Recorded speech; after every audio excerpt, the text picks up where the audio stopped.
She was forced to marry a beggar in the middle of the church. Humiliated by her family, she thought her life was over. But the beggar was hiding his true identity.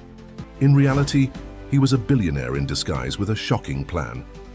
If this story interested you, don't forget to subscribe to our channel and tell us which city you're watching from. We'll continue.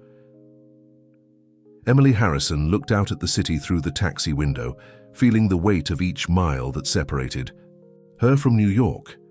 The Los Angeles sky, covered by a gray haze, seemed to reflect the turmoil in her chest. Just a week ago, she was commanding one of the main divisions of American Financial Trust, and now she was back in California, summoned urgently to deal with a situation she never imagined she would face. The driver continued in silence, as if sensing the tension emanating from his passenger.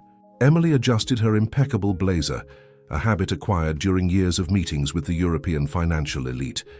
The gesture, once so natural, now seemed like an irony. Graduated with honors from Princeton, fluent in 4 languages, at 32 she had secured a place among the most promising talents of the new generation of global executives. Her phone vibrated once more. It was Thomas, her father, with another desperate message. "Daughter, we need you here. The situation is unsustainable." Emily took a deep breath, trying to control the mixture of anger and frustration. Harrison Investments, the company her grandfather had built from scratch and that her father had transformed into an empire, was on the verge of collapse, not from a market crisis or common mismanagement, but from something she still couldn't fully understand. The familiar streets of Beverly Hills began to appear, and with them, the memories Emily had tried to leave behind. The family mansion, once a symbol of power and tradition, now seemed smaller, darker.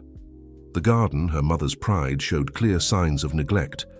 As she got out of the taxi, Emily noticed that even the air seemed heavier there.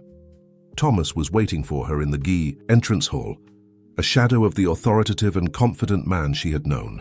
His face was marked by deep dark circles, and his hands, always steady when signing million-dollar contracts, now trembled slightly.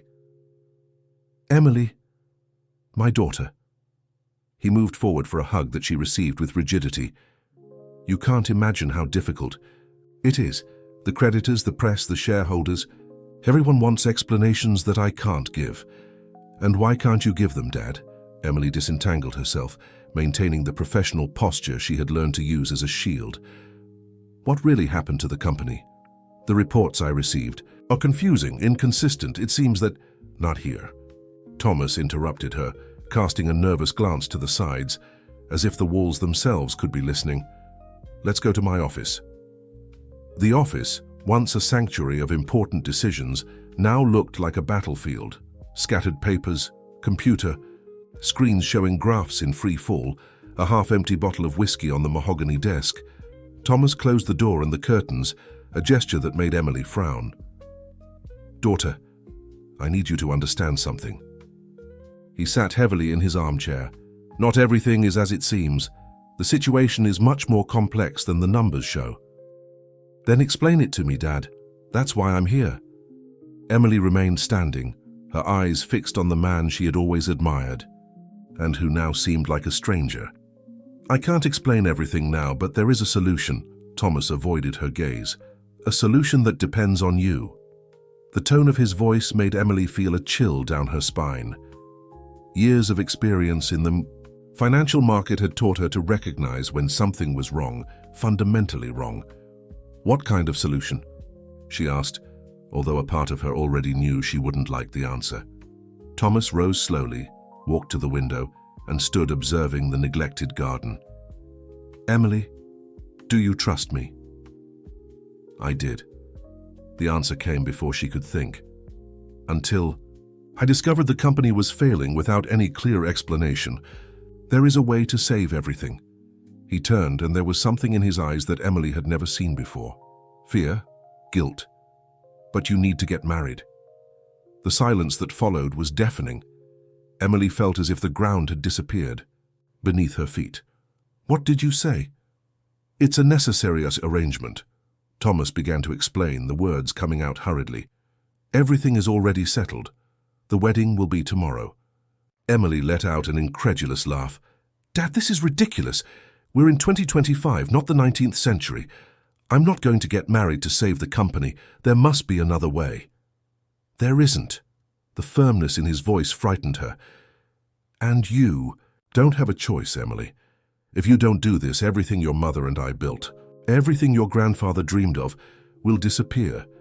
And it won't just be the company, it will be our entire family. Silence weighed between them again, laden with unspoken secrets and veiled threats.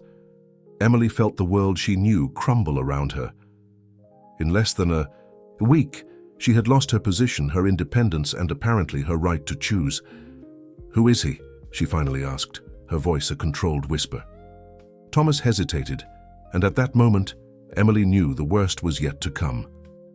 "You'll meet him tomorrow at the ceremony." The next morning dawned with a fine drizzle typical of Los Angeles, as if the sky itself was crying for what was about to happen. Emily had stayed awake all night, trying to find a way out of that absurd situation. She called contacts in New York, searched through company documents, looked for any information that could explain her father's sudden urgency to arrange this mysterious marriage. The courthouse was practically empty when she arrived, wearing a grey business suit, her corporate armor. No white dress, no party, nothing resembling a traditional wedding. The few present, long-time company employees and some close family members, observed her with a mixture of pity and poorly disguised curiosity. Thomas arrived minutes later, accompanied by a man who made Emily freeze in her place. Her fiancé wore shabby clothes, had an unshaven beard, and emanated an air of complete displacement. He looked like he had come directly from the streets to that improvised ceremony. "Dad." Emily held Thomas's arm firmly. "Is this some kind of joke?" "Trust me, daughter," he replied, without looking directly at her. "It's necessary." The man approached, and something about his behavior made Emily hesitate. Despite his unkempt appearance, there was a dignity in his posture that defied explanation. His eyes, a deep and penetrating blue, met hers with a disconcerting intensity. There was no submission there, no shame, just an unwavering certainty that she couldn't understand. "Michael Walker," he introduced himself, his voice surprisingly clear and educated. Emily noticed a slight accent that she couldn't identify. The ceremony was quick and impersonal. Emily signed the documents mechanically, as if she were closing another commercial contract in New York. But this wasn't New York, and this wasn't just any contract. It was her life being reorganized without her real consent, for reasons that remained in the shadows. After the ceremony, while the few guests quickly dispersed, Emily observed her now husband talking quietly with a man in a dark suit who seemed out of place among those present. The conversation, although brief, had an air of urgency that caught her attention. Michael gestured in a contained manner, but his eyes conveyed a clear message of authority, something completely incongruous with his current appearance. Back at the Harrison mansion, Emily locked herself in her old room, ignoring her father's attempts to talk. Through the window, she saw Michael walking away on foot, refusing the ride offered by the family driver. There was something in that scene that didn't fit. The way he walked, the erect posture even under his shabby clothes, the way he discreetly checked his surroundings before turning the corner. That night, alone in her room, Emily began to organize her observations in her notebook. Years of market analysis had taught her to identify patterns, and something in that whole situation screamed facade. The modern cell phone she had seen Michael quickly hide in his torn pocket, the impeccable English he had used to answer a call during the ceremony, thinking no one was paying attention. Small details that formed a larger and more intriguing picture. A soft sound at the door made her freeze. A letter had been slipped under the door. The paper was high quality, the type used in important corporate correspondence. Inside, just one sentence written in elegant handwriting. "Not everything is as it seems. Trust your instinct." Emily ran her fingers over the words, feeling the texture of the paper. Her training in document analysis immediately identified. This was not ordinary paper, but the same type used in confidential high-level corporate documents, the type of paper she regularly saw on her desk in New York. Outside the mansion, partially hidden by the shadows of the garden, Michael watched the illuminated window of Emily's room. His phone vibrated once more, not the simple device that everyone saw, but a state-of-the-art smartphone, specially encrypted. Status. The message was direct. Initial phase completed, he replied, his fingers moving with the precision of someone accustomed to executive commands. She's more perceptive than we anticipated. The response came instantly. Could that be a problem? Michael allowed himself a small smile, the first of the day. No, it might be exactly what we need. The first week of marriage brought more questions than answers for Emily. Michael appeared and disappeared from the mansion like a shadow, always maintaining a calculated distance, but his attentive eyes didn't miss a single movement. Emily noticed that despite his purposefully sloppy appearance, he had habits that betrayed a very different origin than what he appeared to have. On a particularly tense morning, after another frustrating meeting with Harrison Investments creditors, Emily decided to follow her instinct. Taking advantage of Michael's temporary absence, she entered the small back room he occupied, by his own choice rejecting the main quarters that Thomas had offered. The environment was Spartan, almost military in its organization. A worn backpack rested in a corner, apparently empty. But upon examining it more closely, Emily discovered a false bottom, perfectly executed. She didn't dare open it, but noticed the outline of electronic devices. Looking for something specific, Michael's voice sounded behind her, making her freeze. Emily hadn't heard him enter, another intriguing detail for someone supposedly accustomed to life on the streets. Answers, she replied, turning to face him. Who are you really? For a moment, something flashed in his eyes. Admiration, perhaps. Someone who's trying to keep you safe, he answered simply. Keep me safe from what or from whom? Emily took a step toward him, noticing how he unconsciously assumed a defensive posture, trained, professional. Sometimes not knowing is the best protection. He deliberately relaxed, but Emily had already registered that revealing moment. The conversation was interrupted by raised voices coming from Thomas's office. Emily recognized one of them immediately. Victoria Reed, former executive of Harrison Investments, who had left the company months before the crisis began. What would she be doing there? Michael subtly blocked the passage when Emily made a move to go to the office. Not a good idea, he said quietly. Why not? Victoria worked with us for years. She might have information about what happened to the company. Emily tried to pass, but Michael's hand on her arm was gentle and immovable. Victoria Reed is not who you think she is, he murmured, so low that Emily almost didn't hear. Nothing here is. At that moment, the office door opened violently. Victoria came out, her usual elegance slightly disheveled by the discussion. Upon seeing Emily and Michael, she paused for a moment. Her gaze ran over Michael with a mix of recognition and something more, fear. Emily, darling. Victoria quickly composed herself, advancing for a hug that seemed more like a distraction maneuver. I didn't know you were back in California, and married. Her tone when pronouncing the last word carried a note of irony that didn't go unnoticed. The circumstances required my return, Emily responded diplomatically, feeling the tension emanate from Michael at her side. Ah, yes, the circumstances. Victoria smiled, a smile that didn't reach her eyes. Your father has been making interesting choices lately. Very interesting. She said goodbye with the same artificiality with which she had arrived, but not without casting one last meaningful look at Michael. Emily observed as she entered a luxurious car discreetly parked at the end of the street, a brand new Maybach, far above the standard that Victoria used to display in her days at Harrison Investments. Back in the back room, Emily noticed that Michael was typing rapidly on his modern phone, no longer worried about hiding it from her. Victoria is involved in all this, isn't she? Emily asked, carefully observing his reaction. Michael put away the phone and looked at her for a long time. Your intuition is remarkable, he finally said, but also dangerous. There are power games happening that you don't fully understand. Yet? Then help me understand, she insisted. I can't, not yet. He ran his hand through his hair, a gesture of genuine frustration. But I can give you some advice. Start paying attention to the new contracts your father has been signing. Especially those involving Phoenix Global. Phoenix Global? Emily frowned. I've never heard of it.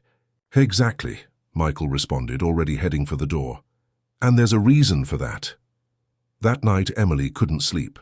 Her notebook was open to a search about Phoenix Global, a company that had apparently appeared out of nowhere 6 months ago. With impressive initial capital and connections in tax havens, the CEO was listed only as PR, initials she couldn't help but associate with a name, Philip Reed, Victoria's brother. But it was another detail that caught her attention. In public records, the founding date of Phoenix Global coincided exactly with the beginning of Harrison Investments' problems. Emily felt a chill run down her spine when she realized it couldn't be a coincidence. The question was, what was the true connection? And why had her father insisted so much on her marriage to a man who clearly wasn't who he claimed to be? The sun had barely risen when Emily found the folder on her desk. Meticulously organized papers, highlighters in different colors marking specific sections of contracts and financial reports. She immediately recognized the analysis pattern. It was the same she herself used in New York, but it hadn't been her who prepared that material. I figured you'd wake up early, Michael's voice sounded from the door. He was different, wearing a well-cut suit that, though simple, revealed a natural elegance. I thought this might interest you. Emily leafed through the documents, her trained eyes quickly identifying suspicious patterns. These are internal records of Phoenix Global. How did you get this? What's important isn't how I got it, but what they reveal. Michael approached, pointing to a specific graph. Observe the dates of the transfers. Emily felt her heart race as she connected the dots. The transfers from Phoenix Global to various offshore accounts coincided exactly with the days when Harrison Investments had suffered its hardest blows in the market. This is a coordinated operation, she murmured, more to herself than to Michael. They're deliberately attacking our company. But why? The most important question might be, who is really behind Phoenix Global? Michael sat on the edge of the desk, his posture revealing years of familiarity with corporate environments. Victoria, Emily answered immediately. She was always ambitious, but I never imagined. Victoria is just a piece of the game, Michael gently interrupted her. An important piece, but not the main player. At that moment, Emily's phone vibrated with a notification. It was an email from one of her former contacts in New York, responding to an information request she had made days ago. The content made her turn pale. Phoenix Global just bought a significant stake in American Financial Trust. She looked at Michael, who didn't seem surprised. The same department where I worked. And now you begin to see the bigger picture, he commented, his intense gaze fixed on her. Emily stood up, walking to the window. Outside, the garden was beginning to show signs of recovery. She had discreetly hired a gardener in an attempt to restore something of the place's former beauty. It was a small act of resistance against the chaos that had settled in. Why are you showing me this now? She turned to face him. Because you need to be prepared for what's coming. Michael approached, his presence emanating an authority he no longer tried to hide.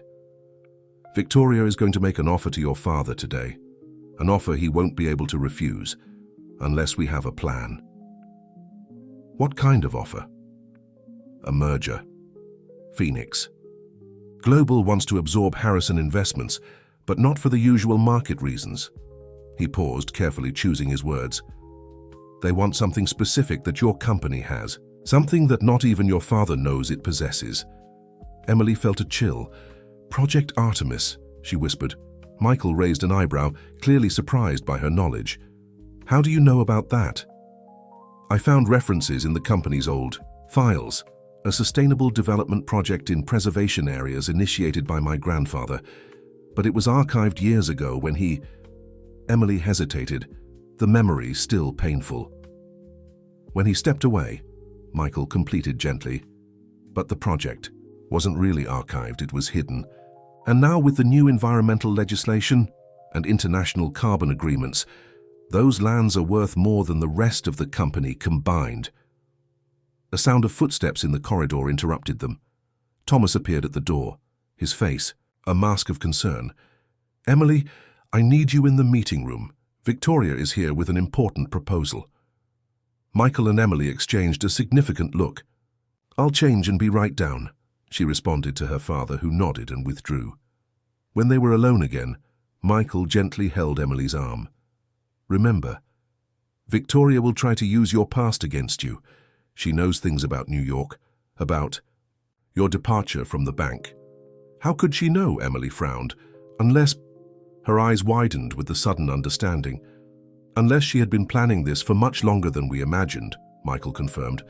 "Be careful with every word in the meeting. And more importantly, don't sign anything." Emily nodded, her brain already processing strategies. Years of international negotiations had taught her to read between the lines, to identify veiled threats and poisoned offers. But this time it was different. Her family's future was at stake, and she was beginning to suspect that there was much more at risk than just money or power. As she prepared for the meeting, one last question bothered her. What was Michael's true role in all this?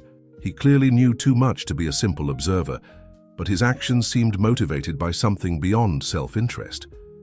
There was an untold story there, and Emily had the feeling she was about to discover another piece of this intriguing puzzle. The meeting room of Harrison Investments, once the stage for historic decisions, now seemed too small to contain the tension that hung in the air. Victoria Reed occupied the head of the table with the confidence of someone who already considers herself victorious. At her side, two Phoenix Global lawyers meticulously organized documents on the mahogany table. Emily entered the room with the posture that had made her famous in New York: straight spine, slightly raised chin, firm gaze. She had carefully chosen her outfit, a navy blue executive suit she had brought from New York, a symbol of her power and competence. Thomas was already seated, restless, his fingers nervously drumming on the table. "Emily, darling," Victoria smiled, that calculated smile that didn't reach her eyes. "How good that you could join us. We were just discussing the future of Harrison Investments." "I imagine so," Emily replied, maintaining a professional tone as she sat down. "Although I'm curious about your sudden interest in a company that you left so abruptly." A flash of irritation crossed Victoria's face, quickly masked. "The market is dynamic. You know that better than anyone. Sometimes we need to step away to better see the opportunities." The lawyers began distributing folders with the Phoenix Global logo. Emily opened hers, quickly analyzing the numbers. The proposal was apparently generous, very generous in fact. Too generous to make sense. "Interesting," Emily commented, calmly leafing through the pages with studied calm. "Phoenix Global seems very well capitalized for such a young company." "We have powerful investors," Victoria responded dryly. "Investors who recognize potential when they see it." "Like they recognize the potential of the Project Artemis lands?" Emily asked casually, observing with satisfaction how Victoria and the lawyers exchanged quick glances. Thomas shifted uncomfortably in his chair. "Emily, I don't think this is the time to—" "On the contrary, Dad," Emily gently interrupted him, "this is exactly the time. Because this proposal," she closed the folder with a precise movement, "doesn't mention the rights to those lands anywhere. How curious, isn't it?" Victoria leaned forward, momentarily abandoning her mask of cordiality. "The Project Artemis lands are a marginal asset, practically without commercial value. There's no reason to—" "Without commercial value?" Emily allowed herself a small smile. "It's interesting you say that, Victoria, because according to the new international carbon agreements, that specific area is worth approximately 3 times the total value of this proposal." The silence that followed was deafening. Victoria turned slightly pale, while the lawyers whispered among themselves, clearly caught by surprise. "Where did you get that information?" Victoria asked, her voice betraying a note of tension. "Let's say I have good contacts in New York," Emily vaguely responded, thinking of the folder Michael had left on her desk that morning. "Which makes me question, why such a rush for this merger? Why now?" Victoria composed herself, her smile returning like a well-rehearsed mask. "Emily, darling, I think you're letting your imagination run wild. This proposal is a lifeline for Harrison Investments. Your father understands that, don't you, Thomas?" Emily observed her father, noticing how he avoided her gaze. There was something there, some hidden pressure that she still didn't fully understand. "Actually," Emily began, calmly rising, "I think we need more time to properly analyze this proposal. I suggest we reschedule this meeting for next week, after our lawyers review all the details." "That won't be necessary," Victoria cut in, her voice now laden with steel. "The proposal has an expiration date, by the end of today." "Then I'm afraid we'll have to decline," Emily firmly responded, ignoring the choking sound her father made. Victoria rose slowly, her eyes fixed on Emily. "You have no idea what you're refusing, nor the consequences of that decision." "On the contrary," Emily held her gaze, "I think I'm beginning to understand perfectly." As Victoria and her lawyers gathered their materials, Emily noticed a movement at the door. Michael was there, partially hidden in the shadow of the corridor, observing everything with an intense expression. When Victoria passed by him, there was a moment of mutual recognition, quick but undeniable. After everyone left, Thomas collapsed in his chair. "Emily, what have you done? We can't refuse this proposal." "We can and we should, Dad," Emily approached him. "But first, you need to tell me exactly what kind of pressure Victoria has on you, and why you insisted so much on my marriage to Michael." Thomas raised his eyes to her, and for the first time in weeks, Emily saw not fear, but something close to relief in his gaze. "Perhaps," he said slowly, "it's time for you to know the true story of Project Artemis." Thomas's private office, located on the top floor of the mansion, was a place that Emily rarely visited as a child. It was her father's private sanctuary, where important documents and family secrets had been kept for generations.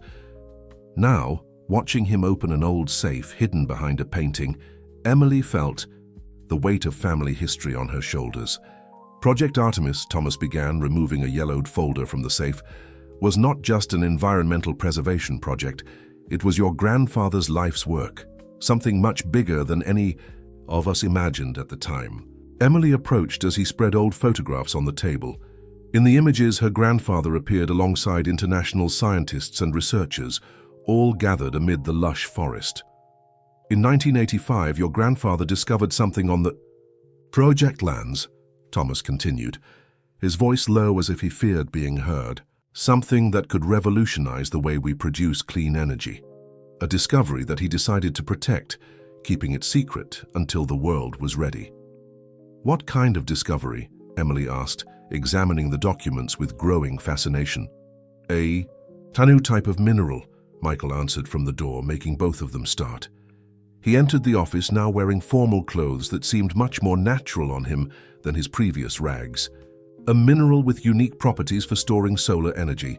Thomas didn't seem surprised by Michael's entrance or his knowledge. "How did you—" "Because I was part of the protection team assigned to Project Artemis," Michael revealed, approaching the table. Before everything went wrong. Emily felt her world spin with this revelation. Protection? From whom? "From people like Victoria," Michael replied, exchanging a significant look with Thomas. "Or rather from the people she really works for." Thomas sighed heavily, pulling more documents from the safe. "Phoenix Global is not an ordinary company, Emily. It's a front for an international consortium that has been trying to get their hands on Project Artemis for decades." "And that's why you insisted on my marriage to Michael?" Emily asked, the pieces of the puzzle beginning to fit together. "It's why I allowed the marriage," Michael gently corrected.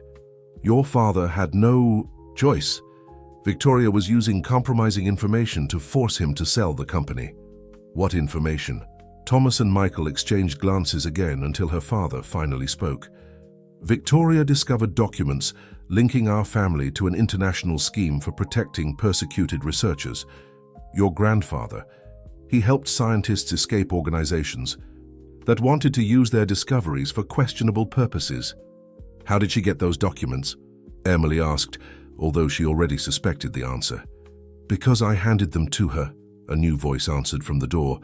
Everyone turned to see Betty, her grandfather's former secretary, standing at the entrance. "Or rather, she stole them, and from me when she discovered I was keeping them." Emily observed the woman who had been practically part of the family for decades. Betty seemed to have aged 10 years in the last few months, the weight of guilt evident on her face. "But why keep all this secret for so long?" Emily questioned, turning to Michael. "Why all this act?" "Because we needed to be sure you would return on your own," he explained. "The mineral discovered by your grandfather, it's not just valuable, it's potentially dangerous in the wrong hands. We needed someone with your knowledge, your integrity, and your international influence to help protect it." "And now?" Emily asked, her mind already processing strategies. "Now," Michael responded, a small smile forming on his lips, "we're going to use your international executive talents to turn the tables against Victoria." "How?" "Remember that environmental impact project you developed in New York?" Michael asked. "The one that never got support?" Emily nodded, remembering the countless closed doors she had encountered. "It was because Victoria was already working behind the scenes to prevent any initiative of yours in the area," he revealed. "But now, with what we've discovered about Phoenix Global, we can use this to our advantage." Thomas approached his daughter, gently touching her shoulder. "Emily, I know I asked a lot of you, that I put you in an impossible position. But now, do you understand why?" Emily looked at the three faces before her father carrying the weight of old secrets, Betty seeking redemption for her mistakes, and Michael, whose beggar mask had finally fallen to reveal a much more complex and valuable ally than she could have imagined. "I understand," she finally responded, "and I know exactly what we need to do." Dawn found Emily in her improvised office in the mansion's library, surrounded by documents, financial reports, and her notebook. After the revelation about Project Artemis, she had barely been able to sleep, her mind working incessantly on a plan. Michael entered silently, carrying 2 cups of coffee. He no longer wore tattered clothes. Now he wore a well-cut suit that seemed made to measure. "Worked all night?" "I needed to fully understand the structure of Phoenix Global," Emily replied, accepting the cup. "And I found something interesting. Look at this." She turned the notebook to him, showing a screen full of graphs and numbers. "Phoenix is not just a front company. It's an entire network of shell companies, all connected to a single bank in the Cayman Islands. Meridian Trust," Michael completed, leaning over to examine the data. "How did you discover this?" "Years working with financial analysis in New York taught me to recognize patterns," she explained, pulling more documents. "And there's more. All these companies were created on the same dates that Victoria was making her international trips as an executive of Harrison Investments. She was using business trips as cover." Michael nodded, impressed. "But that still doesn't explain how she got so much capital for Phoenix."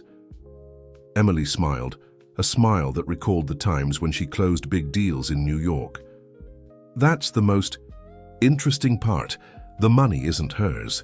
She opened another file on her notebook, showing a series of bank transfers.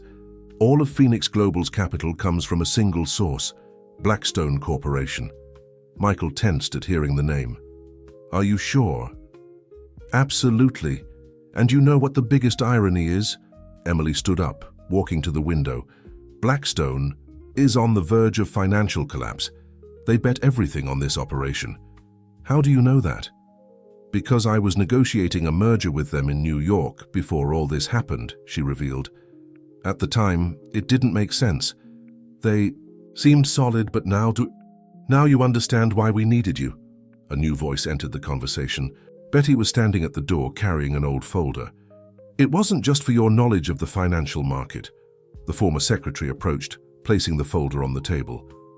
"I found this in your grandfather's personal files. I think it's time for you to know the whole truth." Emily carefully opened the folder. Inside, she found old photographs, documents yellowed by time, and a modern flash drive. "Your grandfather wasn't just a visionary businessman," Betty began, her voice laden with emotion. "He was part of an international group of scientists and businessmen committed to sustainable development. Project Artemis was just the tip of the iceberg. The mineral he discovered," Michael continued, "wasn't an accidental discovery. It was the result of years of secret research, an element capable of revolutionizing solar energy storage." And Blackstone wants it for itself, Emily concluded, the pieces falling into place. That's why they sent Victoria. That's why this elaborate operation to take control of Harrison Investments. Exactly, Michael confirmed, but they made a crucial mistake. Which one? They underestimated you, he smiled. They didn't expect you to be able to discover everything so quickly. Emily turned her attention to the flash drive. What's on here? The final proof, Betty answered. Your grandfather documented everything, every move by Blackstone, every attempt by them to appropriate the project, including... She hesitated, looking at Michael. Including what happened to my protection team, he completed softly. Emily connected the flash drive to her notebook, her eyes widening as she read the documents. This is much bigger than we imagined. And now you understand why we need to act quickly, Michael said, checking his phone. Victoria has scheduled a press conference for this afternoon. She's going to announce a hostile offer for Harrison Investments. Can she do that? She can try, Emily responded, a determined gleam in her eyes. But we have something she doesn't have. What? The truth, she smiled, beginning to type rapidly on her notebook. And I know exactly how to use it. Michael observed as she worked, her fingers flying over the keyboard. What are you doing? Preparing our own bomb, she responded without taking her eyes off the screen. Victoria wants to play? Great, but we'll play by my rules now. Betty and Michael exchanged glances. In a few days, Emily had not only discovered the truth about Project Artemis, but also developed a strategy to protect it. She was no longer just the brilliant executive from New York. She was the heir her grandfather had always known she would be. We need reinforcements, Emily declared, finally leaning back in her chair. Call your contacts, Michael. It's time to gather the complete team. What team? Emily smiled, a smile that mixed determination and confidence. The team that's going to help us save not just Harrison Investments, but the entire legacy of Project Artemis. The helicopter landed on the Harrison Investments helipad at dusk, bringing the first members of the team that Michael had summoned. Emily watched from her office window as 4 people descended from the aircraft, each one a specialist in their field, each with a deep connection to Project Artemis. Dr. Sarah Morgan, Michael introduced the first to enter the meeting room. A middle-aged woman, with graying hair and eyes sharpened by decades of scientific research. She worked with your grandfather on the initial development of the mineral. Dr. James Chen, he continued, indicating an Asian man with a serene expression. Specialist in renewable energy and former partner of the project. Maria Ramirez, a young woman with indigenous features who carried a state-of-the-art tablet. Our specialist in international environmental law. And Luke Reynolds, he completed, introducing a tall man with a military appearance. Head of the project's former security team, my mentor. Emily greeted each of them, noticing how they all seemed to assess her leadership capacity. She was no longer just the founder's granddaughter. She was the person who would need to guide them through the battle that was to come. What Victoria doesn't know, Michael explained to the group, is that we've maintained an active protection network during all these years. Each person in this room represents a vital part of that network. And each of us has a personal reason to be here, Dr. Sarah added, her eyes meeting Emily's. Your grandfather wasn't just a visionary. He was a man who understood the true value of what we discovered. The mineral, Emily began. You never revealed its complete properties, did you? We couldn't, Dr. Chen responded. What we discovered wasn't just a clean energy source. It was a complete revolution in the way we understand solar energy storage. Maria opened her tablet, projecting graphs on the wall. The problem is that Blackstone also knows this. They've been monitoring our research for years, infiltrating agents trying to steal data. Like Victoria, Emily concluded. Exactly, Luke confirmed. But she's just the visible tip.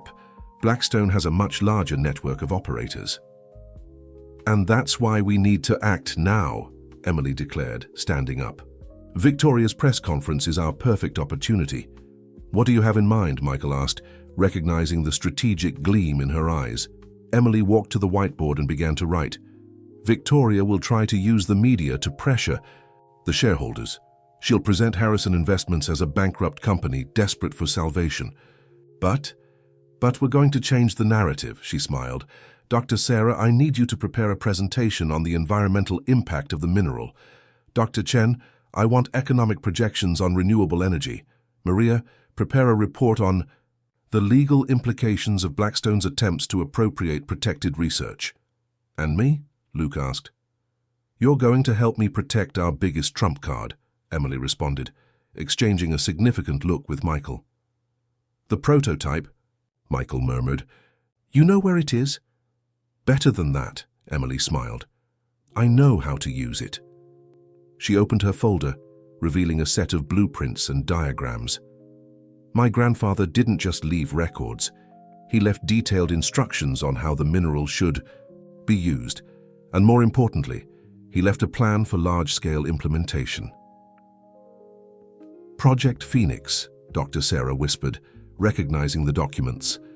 I thought it had been destroyed. Not destroyed, Emily corrected. Hidden, in a place that only a Harrison could find. The team gathered around the table, examining the documents with growing excitement. There was not just the key to saving the company, but potentially to revolutionizing the clean energy sector on a global scale. How much time do we have until the press conference? Emily asked Michael. 3 hours. Then let's work, she declared, her voice carrying a natural authority that made everyone nod in agreement. Victoria wants war. We'll give her a show she'll never forget. The auditorium of the Los Angeles World Trade Center was packed for Phoenix Global's press conference. Journalists from all over the world elbowed each other to get the best seats, while TV cameras broadcast live. Victoria Reed, impeccable in her red-tailored suit, exuded confidence as she took the stage. Behind the scenes, Emily and her team watched through the monitors. Each of them was strategically positioned. Dr. Sarah and Dr. Chen waited in an adjacent room with their presentations prepared.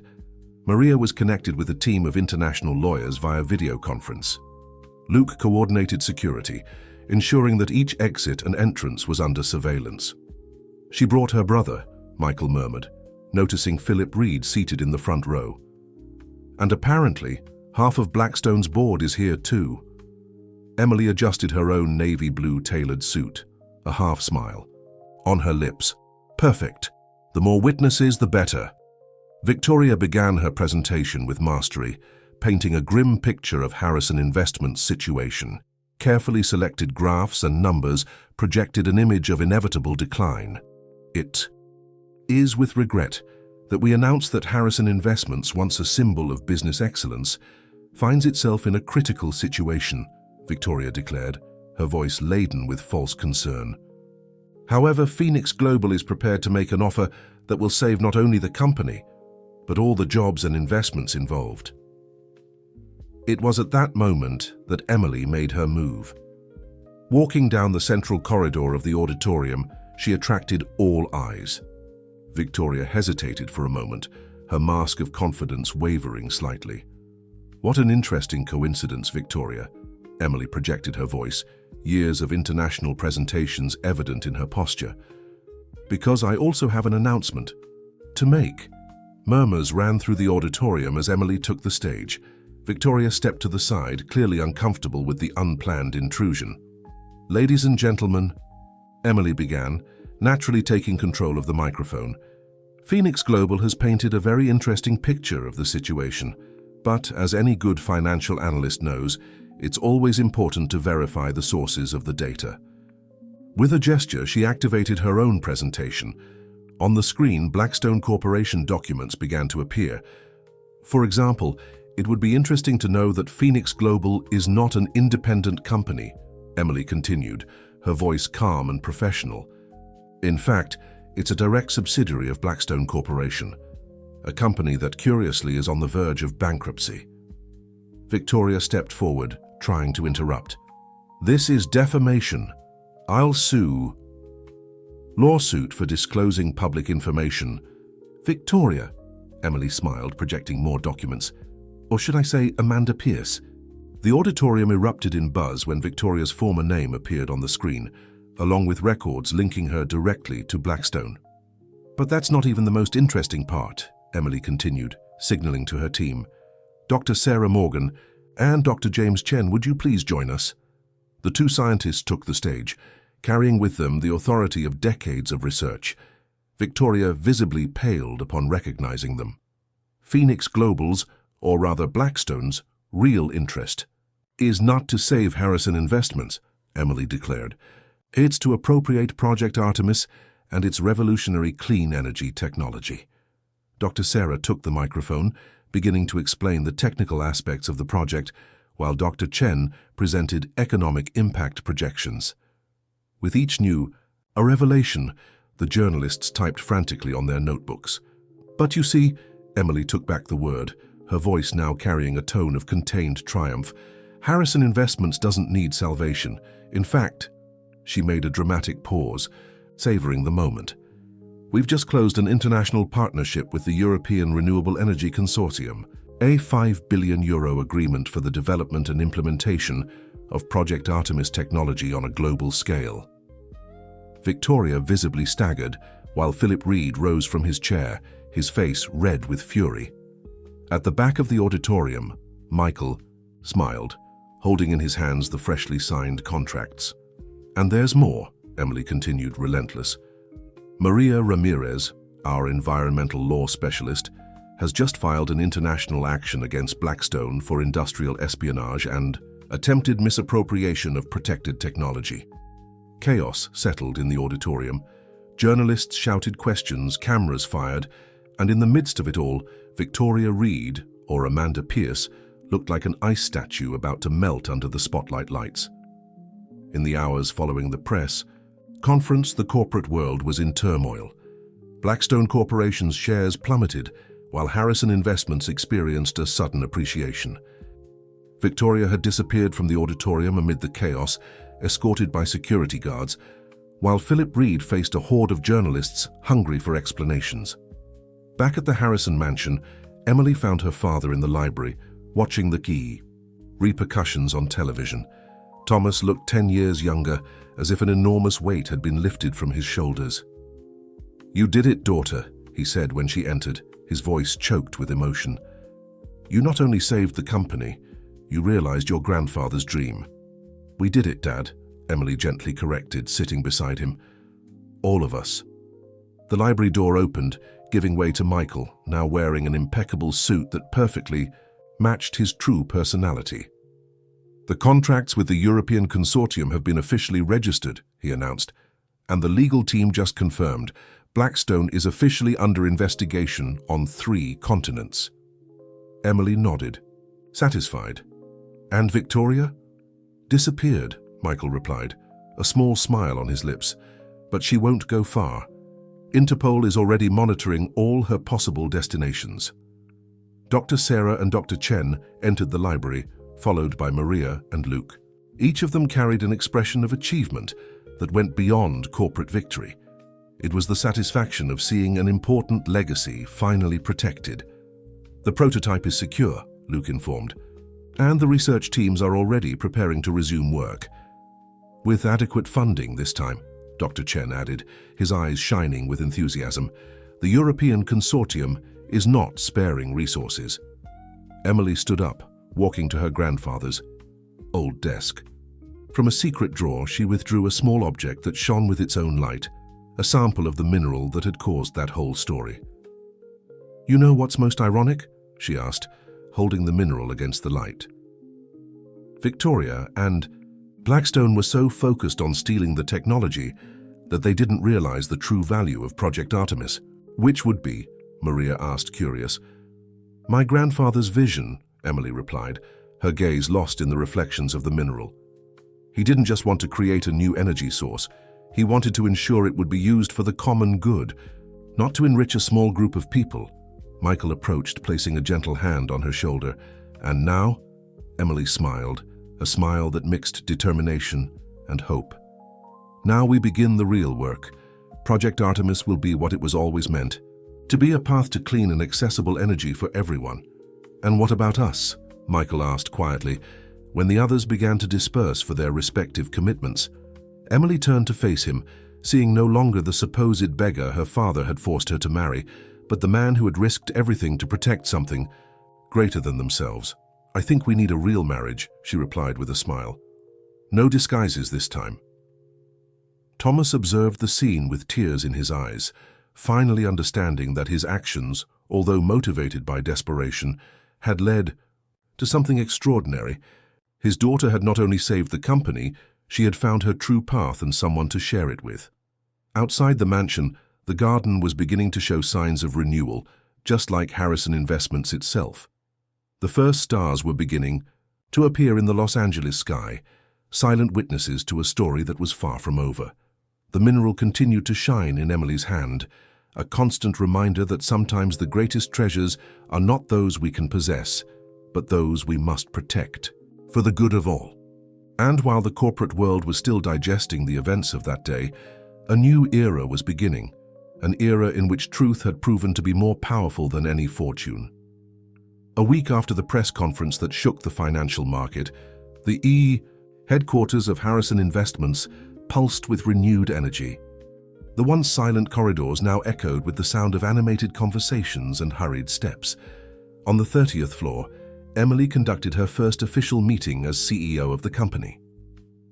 Project Artemis will not just be a department of the company, she explained to the expanded team, which now included scientists and researchers from various parts of the world.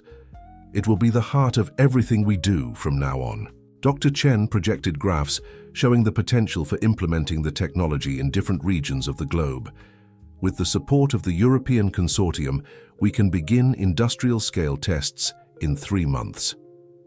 And the legal aspects, questioned one of the shareholders, still apprehensive about recent events. Maria smiled, passing some documents. "We've already secured all the necessary patents, and more importantly, we've established a licensing model that ensures the technology will be accessible for social projects and developing regions." Emily observed the room with satisfaction. Each face there represented a fundamental piece in rebuilding not just the company, but her grandfather's entire legacy.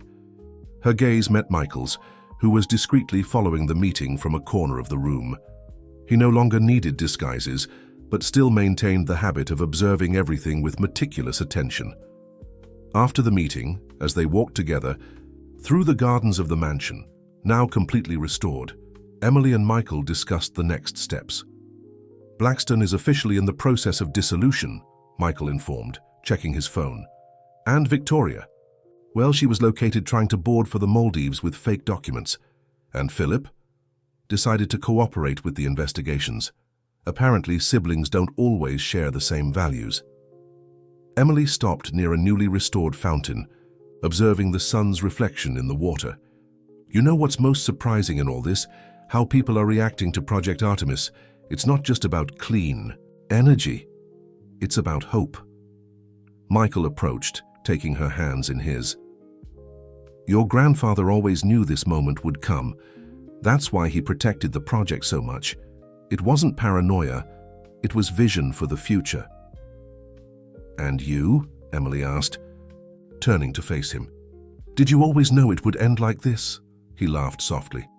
"When I accepted the mission to approach as a supposed beggar, I imagined 1,000 possible scenarios. But none of them included falling in love with the granddaughter of the man I was supposed to protect." The moment was interrupted by Betty, who approached hurriedly with a tablet in her hands. "Emily, sorry to interrupt, but you need to see this." On the screen, a live report showed demonstrations in different parts of the world. People carried posters with the Project Artemis symbol, a stylized tree inside a solar circle. The movement that had begun as a scientific project was transforming into something much larger. "It's amazing," Betty commented, moved. "Your grandfather always said that one day the world would understand, that one day people would unite for something greater than money or power." Emily felt tears in her eyes as she watched the images. In New York, Paris, Tokyo, Los Angeles, everywhere, people were mobilizing in support of clean and accessible energy. Project Artemis had become a symbol of change. "We need to make an announcement," she suddenly decided, "not just for the press or investors, for everyone." "What kind of announcement?"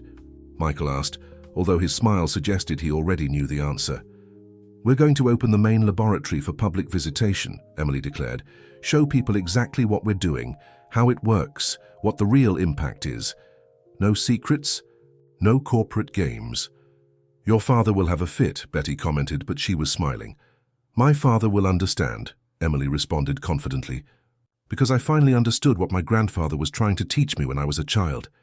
True power isn't in controlling something valuable, but in sharing something precious." Michael nodded, proud. "And when do you plan to make this announcement?" Emily looked at the sky where the sun was beginning to set, painting the Los Angeles horizon with vibrant colors.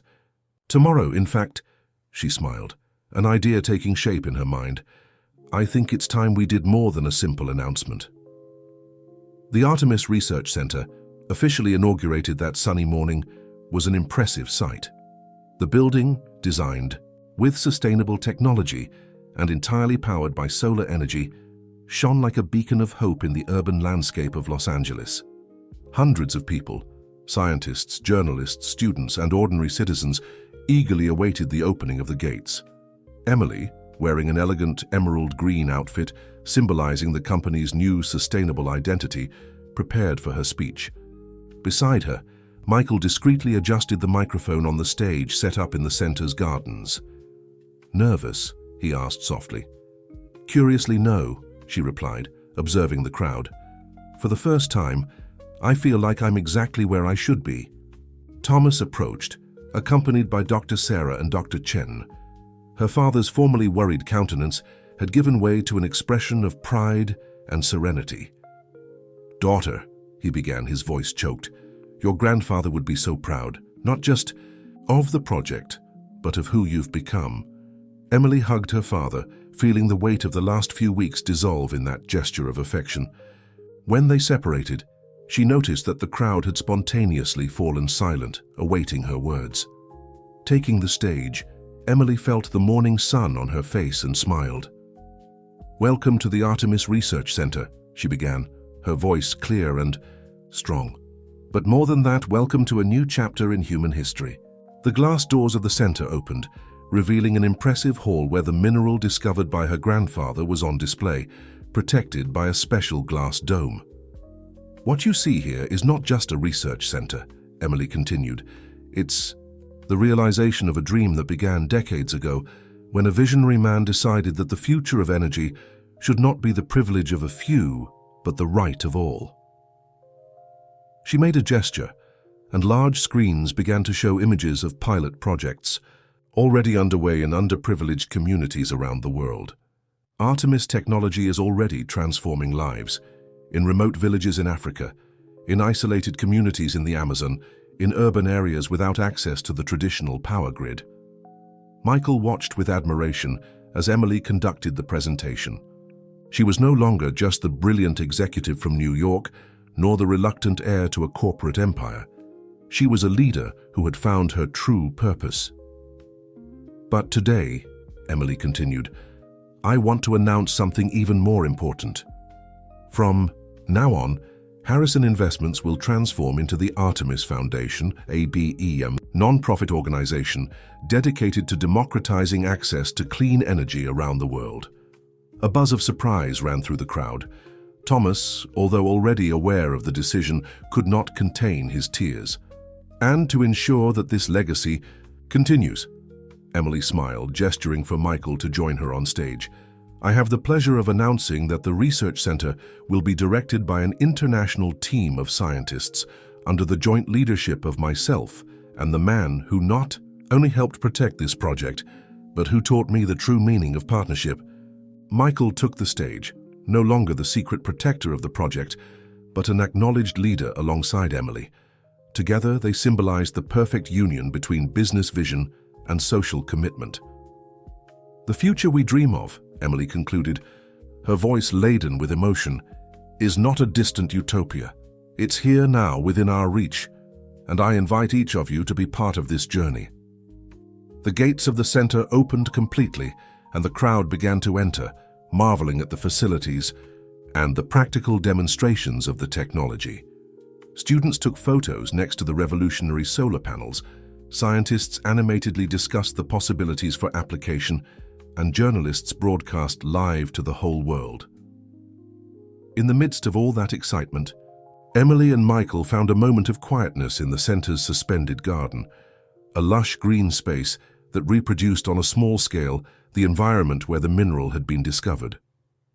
"So," Michael smiled, "I think I can now officially ask for your hand in marriage. No disguises this time." Emily laughed, intertwining her fingers with his. "I think we're already much more than a couple, aren't we? We're partners in something much bigger." "Yes," he agreed, looking toward the Los Angeles horizon where other buildings were already beginning to install Artemis technology. "But that doesn't mean we can't celebrate our love as well." The sun reached its peak in the sky, making the mineral on display shine with renewed intensity.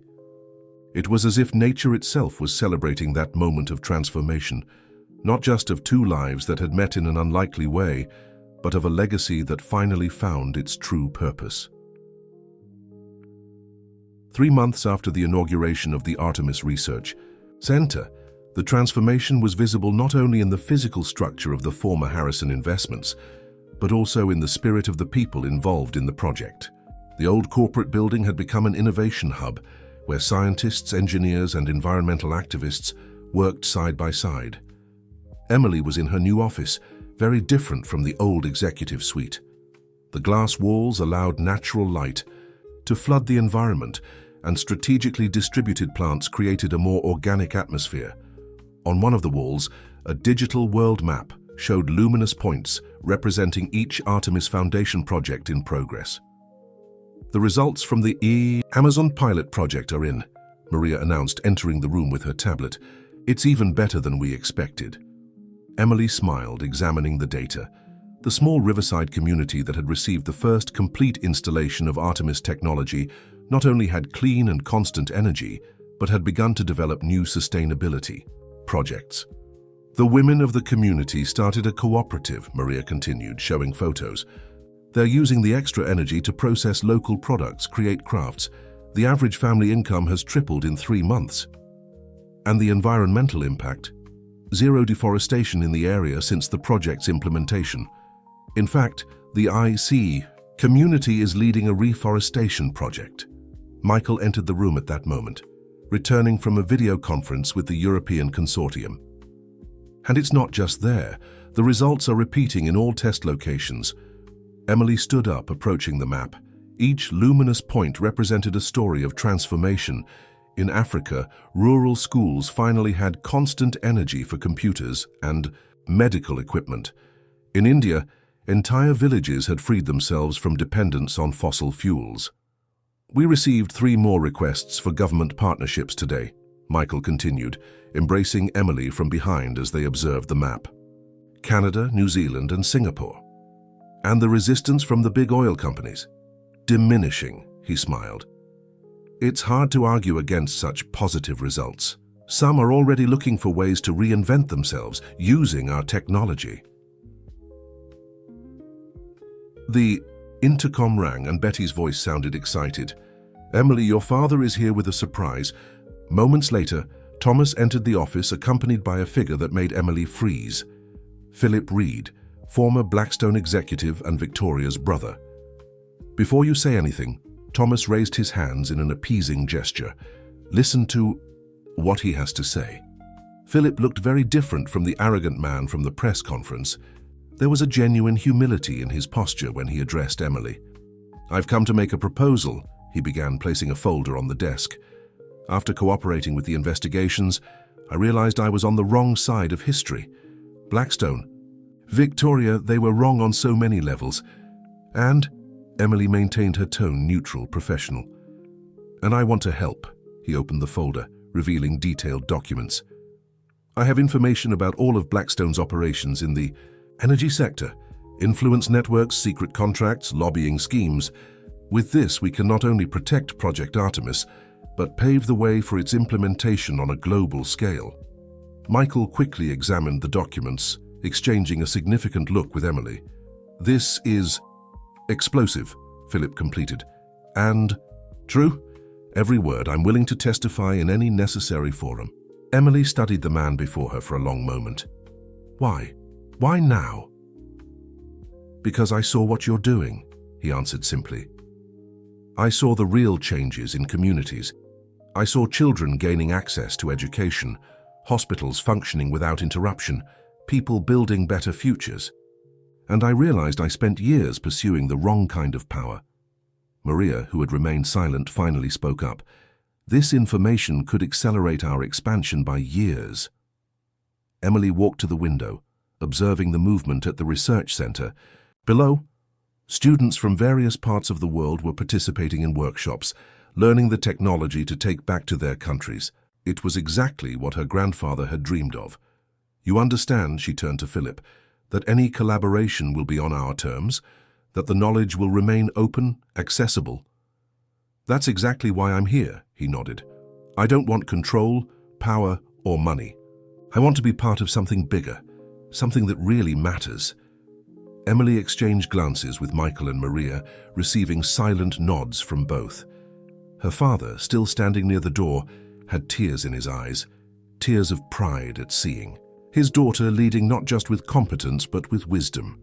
Very well, Emily extended her hand to Philip. Welcome to the Artemis Foundation. We have a lot of work ahead. The afternoon fell gently over the garden of the old Harrison mansion, now transformed into a space for coexistence and learning for participants in the Artemis Foundation programs. Emily walked among the revitalized flower beds, observing groups of young researchers animatedly discussing their projects. Thinking about your grandfather? Michael asked, approaching silently. Always, she smiled, touching one of the trees her grandfather had planted. But especially today, it's exactly 1 year since you appeared in my life disguised as a beggar. He laughed, embracing her. One of the most challenging roles of my life and the most rewarding. The sound of animated voices caught their attention. A group of children from a local public school was having their first lesson on solar energy, using educational kits developed by the foundation. Their eyes shone with enthusiasm as they learned how Artemis technology worked. It's amazing how everything has changed, Emily commented, observing the scene. Not just the company or the project, but ourselves. How so? When I returned from New York, I was so focused on numbers, on corporate results, she explained. Now I understand what my grandfather always said. True success isn't measured in profits, but in transformed lives. Dr. Sarah approached them, carrying results from new tests. You need to see this, she said excitedly. We managed to increase the mineral's efficiency by 40% with the new refining process. And the production cost? Emily asked, examining. The data. Reduced by half, the scientist smiled. We can expand access to even more communities now. Michael consulted his phone, which had just vibrated. And the timing couldn't be better. The UN just approved a resolution recognizing access to clean energy as a basic human right. They cited Project Artemis as a model to be followed. Emily felt her heart fill with pride and gratitude. Each small victory, each new advance was a step toward the world her grandfather had dreamed of. Emily, Maria called, running in her direction with a tablet. You need to see this. The first images from the Kenya project. On the screen, an entire community celebrated the inauguration of their medical center, now equipped with Artemis technology. Children danced under lights powered by solar energy, while the elders blessed the equipment that would bring health and hope to their region. Each of these stories, Emily murmured, moved, is proof that we made the right choice. Michael took her hand, gently caressing the engagement ring she now wore, a delicate piece made with a small sample of the Artemis mineral, symbolizing the union of their lives with the mission they shared. And this is just the beginning, he said. Each person who learns about the project, each transformed community, each inspired young person, they're seeds we plant for the future. The sun was setting on the horizon, painting the sky with shades of pink and gold. At the research center, the lights were beginning to turn on, powered by the same energy that was changing lives around the world. Emily observed the city gradually lighting up, imagining a future where each of those lights would represent clean and accessible energy for all. "You know what's most beautiful?" she asked, resting her head on Michael's shoulder. "What?" "That even after we're no longer here, all this will continue. Each person who learns about the project, each life transformed, each new advance. It's a legacy that multiplies infinitely." Michael smiled, perfectly understanding what she meant. Project Artemis had become much more than a technology or a company. It was a movement, a silent revolution that was changing the world, one light at a time. "And to think," he joked, "that it all started with an arranged marriage and a fake beggar." Emily laughed, remembering those first days of distrust and uncertainty. Sometimes the best beginnings are the most unlikely. The bell of the research center rang softly, announcing the end of another workday. But for Emily and Michael, each end of day was just the prelude to a new beginning, to another opportunity to spread the light that Project Artemis had brought to their lives. The auditorium of the Artemis Research Center was packed for the special ceremony inaugurating the new educational wing. It had been exactly 18 months since Emily had assumed leadership of the project, and the changes were deeper than anyone could have imagined. On stage, a holographic display showed images from the past. Her grandfather's old office, the first experiments with the mineral, yellowed photographs of initial research. Alongside these memories, real-time projections displayed the various projects underway around the world. "It's incredible how everything connects," Emily commented to Michael as they adjusted the final details before the ceremony. "Each past decision brought us here." "Including decisions that seemed wrong at the time," he replied, adjusting his tie. The formal attire he now wore was as natural as the rags he had worn in his role as a beggar, but his eyes maintained the same observant intensity. Dr. Sarah approached them, carrying an old box that made Emily catch her breath. "We found this in your grandfather's old laboratory," she explained. "I think he wanted you to have this today." Inside the box, a leather-bound journal revealed page after page of handwritten notes. On the first page, a letter addressed to Emily, dated a few days before her grandfather's departure. "Dear Emily," she began to read quietly, her voice trembling slightly. "If you're reading this, it means Project Artemis has finally found its true path. I always knew you would be the person capable of seeing beyond the numbers, beyond the power, beyond the obvious." Michael placed a gentle hand on her shoulder. As she continued, "The mineral we discovered isn't just an energy source. It's a symbol of how nature always offers us solutions if we have the wisdom to look and the humility to learn. But the real treasure isn't in the mineral itself. It's in what it teaches us about connection, about sharing, about building bridges instead of walls." Emily turned the page, revealing detailed drawings and formulas her grandfather had developed. "There's more here," she murmured, amazed. "Much more than we imagined." "Your grandfather was decades ahead of his time," Dr. Sarah commented, examining the notes. "These formulas, he had already predicted applications we're just beginning to explore." The sound of animated voices drew their attention to the auditorium entrance. A group of young students from various countries, all participants in the Foundation's new exchange program, entered carrying prototypes of their own sustainable energy projects. "That's it," Emily smiled, carefully closing the journal. "That's exactly what he wanted. Not just to develop the technology, but to create a network of people committed to change." Thomas entered the auditorium, accompanied by Betty and a surprise. Some of the old researchers who had worked with her grandfather at the beginning of the project, men and women who had dedicated their lives to a dream that now, finally, was becoming reality. All of them kept the secret for years, Thomas explained, moved. Protected the project even when it seemed impossible. One of the scientists, an elderly man with white hair whom Emily recognized from old photos, approached her. "Your grandfather always said that the true power of discovery wasn't in the mineral," he commented, "but in the capacity to inspire other people to dream and achieve." Emily looked around the auditorium, now almost completely full. Students, scientists, environmental activists, representatives of benefited communities, each face there told a story of transformation. Each person carried a part of the legacy her grandfather had initiated. "It's time," Michael whispered, indicating the clock. Emily nodded, carefully storing the journal. As she walked toward the stage, her hands touched the small vial she always carried with her, a sample of the original mineral now transformed into a pendant that symbolized the union between past and future. The lights of the auditorium softly dimmed, and the mineral at her neck emitted a soft glow, as if responding to the energy of the moment. It was time to share not just her grandfather's scientific discoveries, but mainly his vision of a world where technology served to unite, not to divide. "Welcome," she began, her voice clear and strong, echoing through the auditorium. "Today we're not just inaugurating a new educational wing.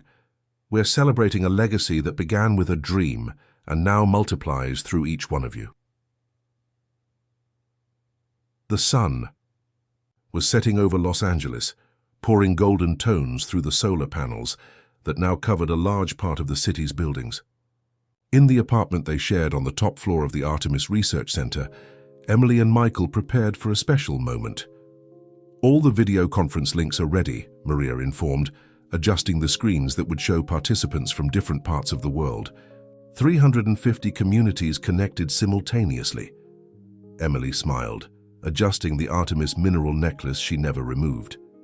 In a few hours, they would hold the first global graduation ceremony for the Foundation's ambassador program, Young, leaders trained to implement the technology in their communities. "It seems like yesterday that you returned from New York," Thomas commented, entering the room with an old envelope in his hands. "And now, look at all this." The all this was impressive.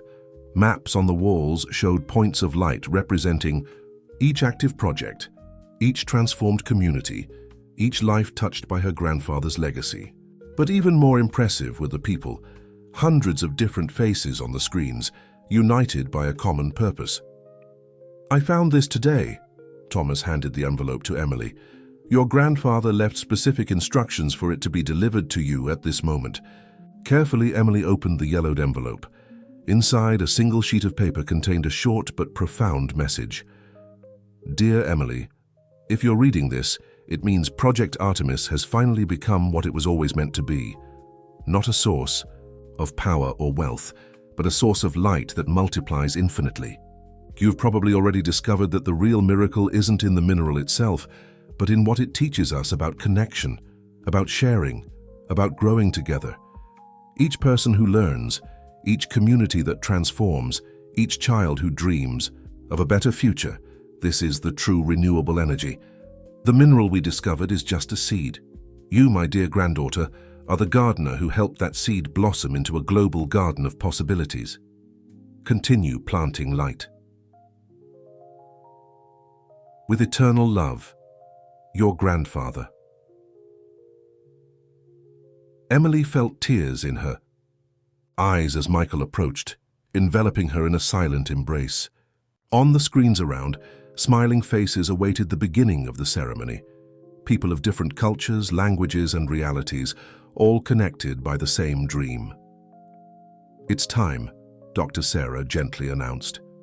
Emily nodded, keeping the letter close to her heart. She approached the microphone, observing the hopeful faces on the screens. In each of them, she saw a reflection of her grandfather's dream, multiplied hundreds of times.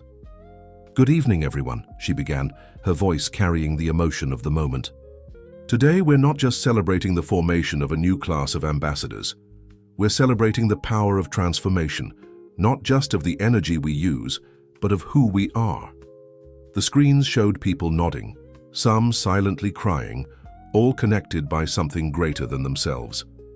"When I began this journey," Emily continued, "I thought I was just saving a family company. But I discovered I was participating in something much greater, the building of a global network of hope and change." Michael approached, taking her hand. Together, they symbolized the union that had made all that possible, not just their love for each other, but their love for a greater purpose. "Each of you," Emily continued, "now carries a part of this dream. Each project you implement, each life you transform, each light you turn on, All this is part of a legacy that will continue growing far beyond us. On the screens, people from different countries raised small samples of the Artemis mineral, no longer a secret to be protected, but a gift to be shared. The soft light emanating from each fragment created a virtual constellation of hope. And so, Emily concluded, her voice firm and emotional, what began as a mysterious mineral in a distant forest has transformed into a global network of light and transformation. Each of you is now a guardian of this light, a multiplier of possibilities, a builder of brighter futures. The sun finally set on the Los Angeles horizon, but the Artemis Research Center shone with its own light. Not just the physical light, generated by the revolutionary technology, but the most important light, that of hope, of shared knowledge, of purpose found. Emily looked at Michael, at her father, at the entire team that had made it all possible. In each face, she saw the reflection of the same commitment, the same certainty that they were building something that would last far beyond their individual lives. The mineral at her neck shone softly, as if responding to the thousands of similar fragments